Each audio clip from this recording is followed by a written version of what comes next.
Hello, America. Welcome back to another edition of Greg's List Live, your home for serious journalism. In fact, if serious journalism was an epidemic, we would be the bubonic plague. That's right. I like to get those plague jokes out there right away. It warms up the crowd for my tsunami humor, which apparently it's too soon for tsunami humor, so I won't inundate you with a tidal wave of jokes about that subject matter. Yes, it's way too early for tsunami humor, but it's not too early for a Gilbert Gottfried joke. You guys know Gilbert Gottfried, right? He's the former 80s comedian. He now does the voice of the Aflac duck, the Aflac duck. And earlier this week, Gottfried tweeted a twit about the Japanese people in reference to the tsunami, and then he was subsequently fired by Aflac, who as a company has a very large business presence in Japan. Gilbert made some terrible joke about the Japanese people bringing the beach to them, which got him fired. And upon hearing about his termination, Gilbert reportedly said, "Oh shit." Gilbert, a little word of advice. Maybe if the joke had been funny, you would have kept your job. You should work on that for your next gig. Speaking of 80s flashbacks, another relic is back in the limelight. Libyan despot and resident crazy Muammar Qa-daffy. Like a bad case of crabs, this guy keeps coming back. And we had a chance to take him out in the 1980s with President Reagan and missed. And now with half of the Libyan country in open revolt, we had another golden opportunity to take him out, but President Obama was too busy filling out his final four brackets to notice. Qa-daffy, well, that's a little nickname we call him around the studio. I guess I better leave that one to Gilbert Gottfried for next time. But anyway, Qa-daffy has recaptured almost every city in Libya, and it looks like he will maintain control of the country. But never fear, though, Obama has Duke in the Final Four this year. Bank on it.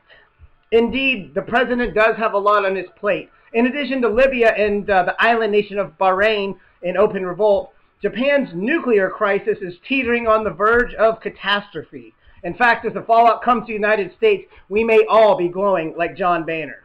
While the financial markets are crashing in response, Obama has been adamantly sticking to his talking points and his own political and policy playbook.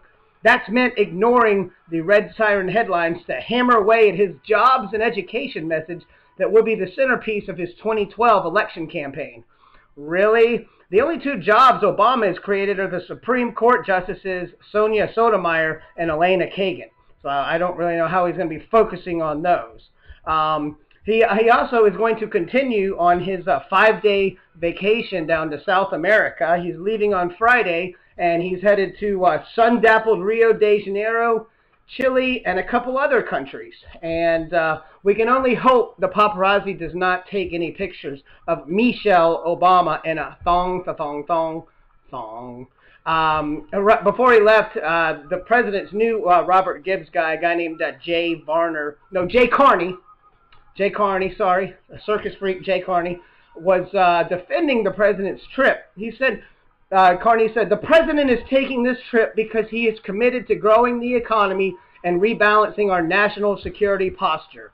Carney went on to say, the president remains confident he can fully execute his job when he is on the road. Well, of course he can. They have golf courses in South America. And finally, folks, actor and communist sympathizer Sean Penn has been channeling his I Am Sam character and recently visited Venezuelan President Hugo Chavez in Caracas, Venezuela. Penn thanked Chavez for all the work El Presidente has done for Haiti and its earthquake victims. The problem is no one knows exactly what Chavez has done for Haiti. I imagine the conversation went something like this. Hello, Hugo. Hola, puto. No, I'm not from Puerto Rico. I'm from California. And quickly went downhill from there. Sean, a little advice, never go full retard. Didn't you see Tropic Thunder? Take Robert Downey Jr.'s advice and never go full retard. You see, that was my impression of Robert Downey's impression of a hardened black military colonel in the movie Tropic Thunder. Check it out if you haven't seen it. Never go full retard. It's a good impression, I promise you. And with us tonight is the Greg American panel. They are finally back from they've been on like 2 Wisconsin union thing came out. They think they can go on strike as part of their little They're part of the Pundits Union. But they are back with me. I finally got them back in line. And Paul, what saith you about this matter? I'm not sure if you should use the term retard on your program if you're in the market to sell advertisements. Well, do you mean advertisements, Paul? I really don't care what you think I should say on my program because I'm not politically correct here. Buddha, what do you got? Look now, retard is still applicable in this country. If you're missing a chromosome, you're retarded. If you're like that Corky guy in Life Goes On, you're retarded. Let's stop with all this politically correct BS. Man, I can already see the phone lines lighting up right now. Actually, luckily this isn't a phone call show, but I'm sure I'll be getting a lot of angry phone calls from people that say, you can't use the word retard on your show. Well, guess what? It's my show. Elections have consequences. I won, so I can say retard. Anyway, that's going to wrap us up. We're looking forward to seeing you again on another Greg's List. It's St. Patrick's Day, folks, so go out, kiss an Irishman. I'm Irish, by the way. I'm not wearing green, so that means I do want to get pinched. But go enjoy some green beer and some March Madness, and we'll see you tomorrow on Greg's List.